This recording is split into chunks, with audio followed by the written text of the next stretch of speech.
Tingnan nyo to mga lodi, ganyan daw ang iyong gagawin kapag may nahulog kang gamit sa pusali o sa tubog yan o. Plastic bag lalagyan ng tubig at mahanap mo na daw yung iyong hahanapin yan o. So, titingnan natin kung legit yun, susubukan din natin, okay? Let's go! Mga lodi, ganyan lang pala ang gagawin natin kapag may nalaglag na gamit sa tubog. Ano, halimbawa barya o kaya mga susi. Ano, lalagyan lang natin ng tubig yung plastic bag tapos ilulubog natin sa pusali o kaya sa mga tubog, sa malalabo. Ano, so ito, kunya, ayan o, nandiyan na ako sa tubog, ano. Yan, tapos, kunyari, nalaglag, meron akong susi, ano, kunyari lang, nalaglag ito, ano, yan,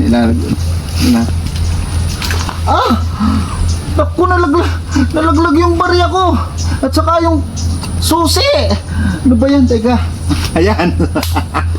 Oo, ayan o. So, ito, titingnan natin kung legit yun, okay? Let's go! Sa mga lodi, ito, meron na nga akong dalang plastic bag kasi nga nalaglag yung akin susi. Naku, mapapagalitan ako kapag hindi ko nakuha kasi nga susi yun ang aming bahay. So, ito, lagyan na natin ng tubig. Yan, okay na siguro to mga lodi. Yan. Dadamihan ko kasi baka hindi lumubog yan. Teka, yan, damihan natin. Naku, yari, madadali ako sa amin pag di ko namin susi. Yan, so okay na siguro to. Yan, so ito mga lodi, ilublob na natin dito sa tubog. Ano, naku, butas pa yata. Dali na, butas pa yung plastic bag natin. So ilubog na natin, the moment of truth. 3, 2, 1. Ayan, lumilinaw nga oh mga lodi. Yan, sa kaya nalaglag yun. Hanapin natin, baka lubog sa putik. Hala, tayo dyan. Hala, nasaan na yun?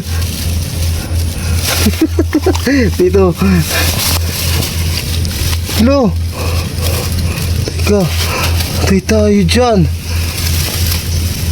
No.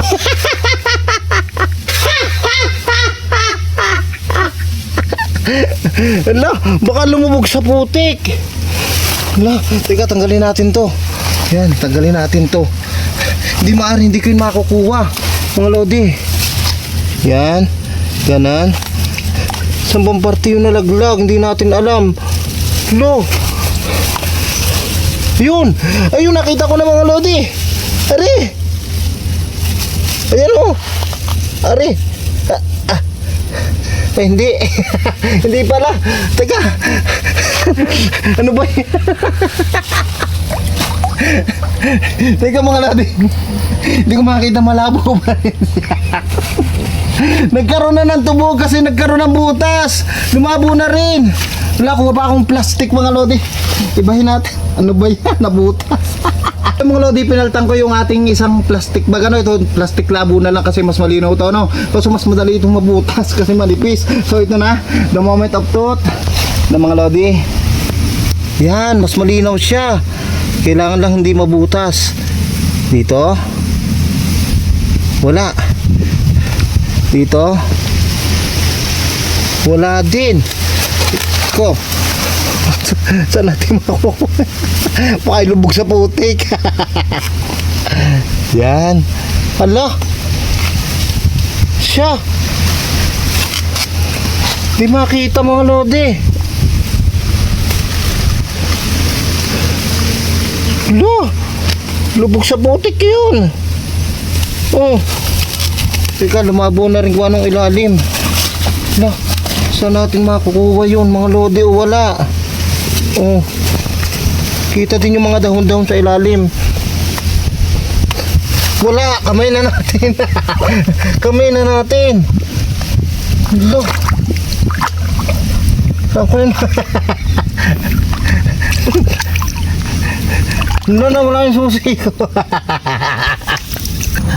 Ako mga lodi, nawala na yung susi ko. Papapagalitan ako ng misis ko. Susi yun sa bahay namin. Hindi, may duplicate yun. Hindi ko makuha mga lodi. Ano ba yan? Pinahamak tayo nito. Kasi mga lodi, umuwi na ako. Hindi ko na nga nakita dun sa tubog. Paano nga naman pag nakalubog sa putik, hindi na makukuha yun. At tapos may mga tusok-tusok, mabubutas yung plastic. Siyempre, kayo pa rin ang bahalang humusga.